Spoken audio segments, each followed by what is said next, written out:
of the Muslim Council of Britain, Dr. Akhtar. Assalamu alaikum to you. Ramadan Mubarak. I wanted to just get your take on what's going on, particularly because there are lots of people in this country from various backgrounds that might be represented by your organisation that take an interest in what's happening. Thank you so much for having me on the show. I'll be honest, we don't speak on behalf of all British Muslims, but there is a sense of real foreboding, a real worry within the community, not just the Muslim community, but British people as a whole. Look, the brutal truth is we're back to another war in the Middle East. And any war in the Middle East, we know this playbook, right? It doesn't stay over there. It comes straight back here in your wallet and affecting us on our doorsteps. And people say, well, how can that be? Look, when conflict spreads, oil and gas prices spike, push up the energy bills, inflation goes up. So now suddenly this cost of living crisis, which all of us feel and the Muslim community feels it particularly, gets worse. And just as we were on the cusp of recovery, suddenly all of that gets erased.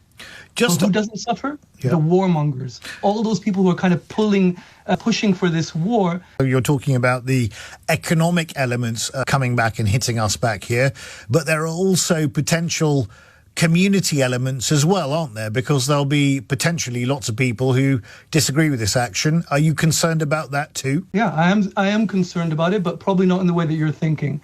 I'm concerned about it because when you have this level of instability, and let's be clear, the game plan for Israel and America is not an orderly transition. It's chaos. It's the balkanization of Iran. And what happens from that? You get millions of refugees, people fleeing bombs and destructions. And where do they end up? They don't end up in Israel or America. They end up here in this country. But why would Israel and the US want chaos, Dr. Akhtar? What they want is a regime threatening not to eradicate Israel from the face of the map. That would be welcome. That would be a nice thing to happen, and not going and supporting proxies in the region, causing all sorts of problems all over the place. You're right. We don't want war. Nobody wants war. But you do not deliver peace at the end of a missile. Just to recap, I think people need to be aware of this because the media doesn't seem to be giving it the due weight, that we were in the middle of negotiations to achieve a peace deal. And right in the middle of those negotiations, when the chief negotiator said that things were going extremely well, which is Oman, America and Israel decided to take the most inflammatory step possible. Which they also did last June, actually, which I mentioned. Exactly. And remember that when you don't just kill a leader of a country, you're killing the spiritual guide of hundreds of millions of Shia Muslims across the world. You're killing his family, his grandchildren, and thousands of others who are in so-called collateral damage, including 100 schoolgirls. That's not a way of delivering anything but more chaos. I'm sorry. Dr. Akhtar, 9 killed, as we understand, in a pro-Iran protest at the US consulate in Pakistan. Big Pakistani diaspora in this country is obviously as well a big Iranian diaspora as well. Difficult to really work out where people are on all of it, but certainly people concerned, different views held by different Muslims of different backgrounds, Sunni, Shia, all the rest of it. Any worries for us? Look, when it comes to whether you're pro or anti the Iranian government, that's something for the Iranians to decide at the ballot box.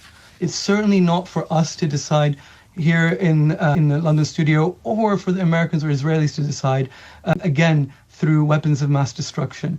But the worry for us should be, I know that people are thinking, you know what the worry is? And it's a very kind of, I don't want to say selfish, I think it's a very myopic view. The worry is, could there be blowback on British streets? Yes, that is the question I'm asking. Why is no one asking that we're in a world now where unilaterally one country can decide to kidnap the elected leader of a country or kill the leader of another country, and the rest of us just have to go along with it? What happens if tomorrow Donald Trump wakes up and decides, I'm going to take Greenland, and heck, I might as well just take Scotland as well while I'm at it?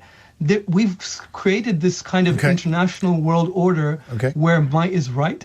And that's the bigger problem. You're worried about a lone person who might create some havoc on the streets, which is a worry. And our security services are on top of that. And by and large, the Muslim community here has been very responsible, and so have pro and anti-government protesters have maintained it. But I haven't seen that responsibility by our political leaders. Dr. Akhtar, one word answer, if I might, which I'm asking my listeners this hour: was Britain right not to get involved?